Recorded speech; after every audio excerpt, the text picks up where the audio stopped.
Why did I use Godot to make my game Word Turtle Island? First, I like that it's open source. It means that there could be a community that comes and takes care of it if things change about how it's currently run. I like seeing that it is a very healthy project. There are people that fund it, there's a lot of participants, the source code's getting updated frequently.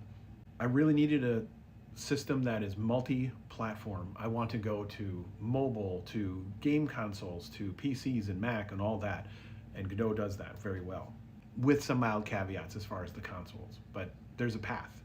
Right away, I could tell that there's a robust, excited, creative, welcoming community. Great community, lots of awesome examples, and people just making cool stuff.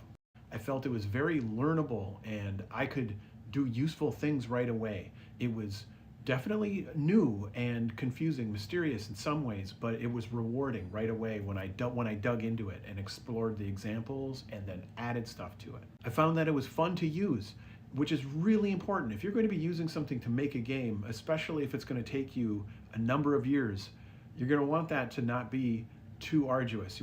Ideally, you want it to be joyful and fun. And I love the experience of doing things visually in Godot, and I love the coding.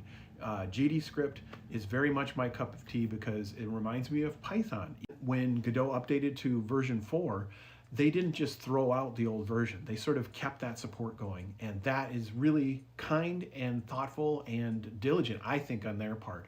So I love that the community wasn't just sort of throwing out the old as the new came in. And then last, the more I use it, the more I feel it's rewarding. Like I feel fluent and comfortable and effective. So that's a positive thing when you start to learn a thing and it feels good and keeps making sense. That's why I really am enjoying using Godot.